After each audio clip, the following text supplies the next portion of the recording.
Amigos do Mosaico, nós temos conosco hoje a autora ou coautora, se eu posso chamar assim, de um livro muito curioso e interessante chamado Uma Casa no Mundo.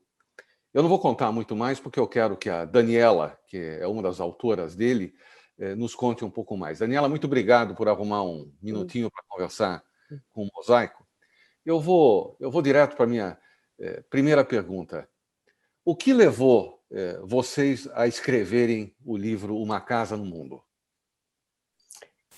Tá bom. Eu escrevi esse livro junto com a Juliana Portenoy, que é antropóloga e também doutora em literatura. Eu sou escritora de livros infantis, então eu venho escrevendo uma série de livros e a gente fala um livro escrito a quatro mãos, né? Na verdade, eu escrevi, fiz as entrevistas, escrevi o livro e a Juliana fez o glossário de cada conto e também acrescentou um olhar de uma pessoa especialista na tradição judaica sobre o conteúdo que a gente estava tratando. E o que me fez escrever esse livro é que eu trabalho com projetos de memória e identidade há muitos anos. E eu comecei trabalhando na Academia Brasileira de Letras. Foi quando eu fiz o primeiro projeto para o centenário da ABL, quando a Nélia da Pinhon era presidente, e eu comecei a pesquisar a história da casa, da academia e dos acadêmicos. Depois disso, eu fiz uma série de projetos de memória, sempre tratando de prédios. Então, eu fiz, por exemplo, do Grande Templo Israelita do Rio, que é um espaço que fala muito da imigração judaica carioca. E, mais ou menos 5 anos atrás, eu digo que o meu foco saiu de dentro dos prédios e os personagens que sempre tiveram presente, mas estavam presentes passando pelo espaço, eles ganharam a frente da cena, eles vieram aqui para a pontinha do palco para contar a história deles. E foi aí que eu comecei a contar a história das pessoas. Contar histórias de imigrantes talvez não seja uma grande novidade, mas contar a história de imigrantes para um público infanto-juvenil é uma novidade?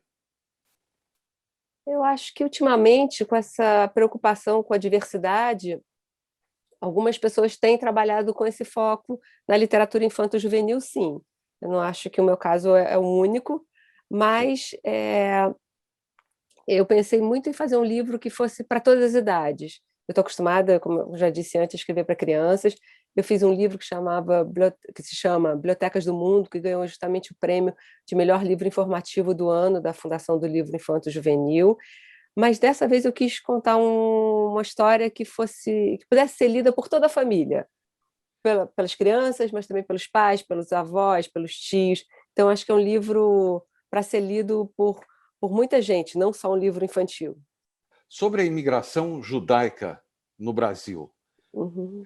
isso é uma novidade?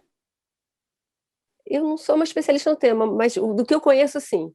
Eu acho que se fala sobre isso em alguns livros, mas eu acho que especialmente um livro infantil falando Exatamente. sobre imigração, eu acho que é uma novidade, sim. Eu fiquei fascinado com a ideia do livro, porque a minha esperança é de que esse livro seja lido não só pelas crianças da comunidade, mas por crianças de fora da comunidade também.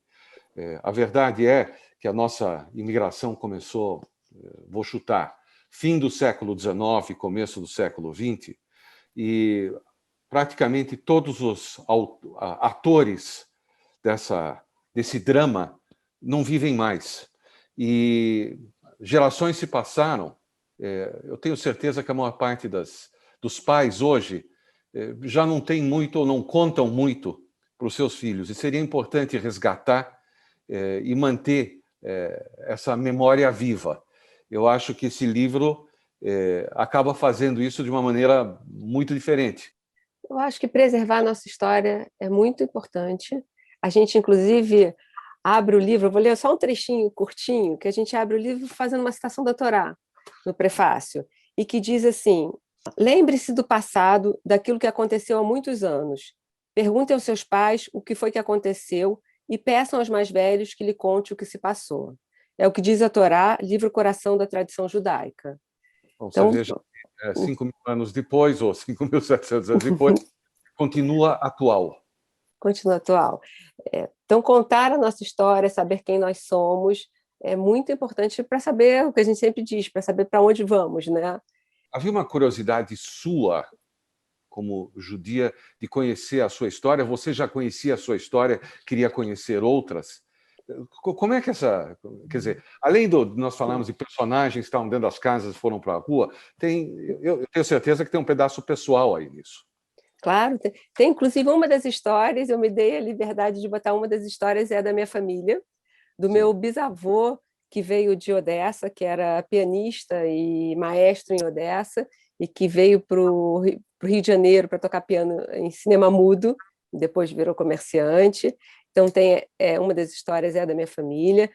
Essa parte da minha família era uma história que está muito registrada, porque a minha prima, a Roberta, é diretora do Museu Judaico de São Paulo, ela vem trabalhando com pesquisa.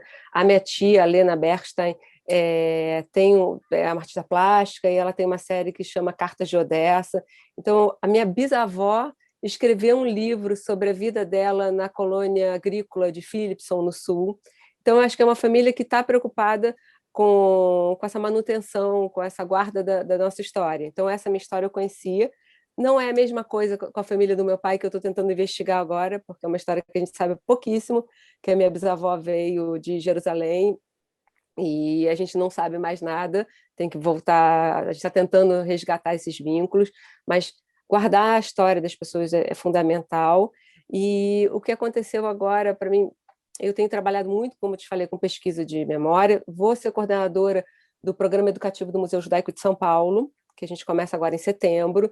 Então, para mim, trabalhar com memória é uma coisa que faz parte do meu currículo, e trabalhar com a memória judaica também. Há alguns anos eu venho trabalhando com isso, e eu me interesso muito pela história dos outros. Então, eu trouxe a minha história, mas eu queria ouvir a história das outras pessoas que são diferentes e têm pontos em comum com a minha. E esse livro é um livro que faz perguntas a famílias que vieram de pontos muito diferentes e de épocas diferentes.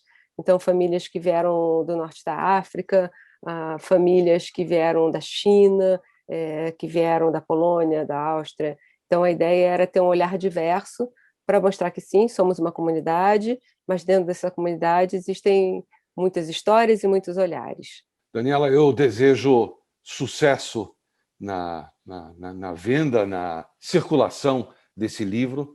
Eu acho fascinante a ideia de resgatar histórias, porque são elas que nos dão o contexto de quem nós somos e, como você disse, para onde nós vamos.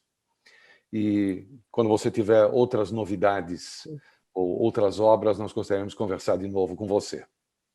Tá bom? Eu vou só estar onde a gente está começando a fazer um projeto para o Instituto Klein, e agora é sobre migração judaica para São Paulo. De início vai ser uma série animada, e em breve a gente vai estar junto com a equipe, com os diretores, com toda a equipe de pesquisadores do Museu Judaico de São Paulo. Então vamos estar aqui com mais novidades em breve. Muito bem. Mais uma vez, muito obrigado. O Mosaico volta já já.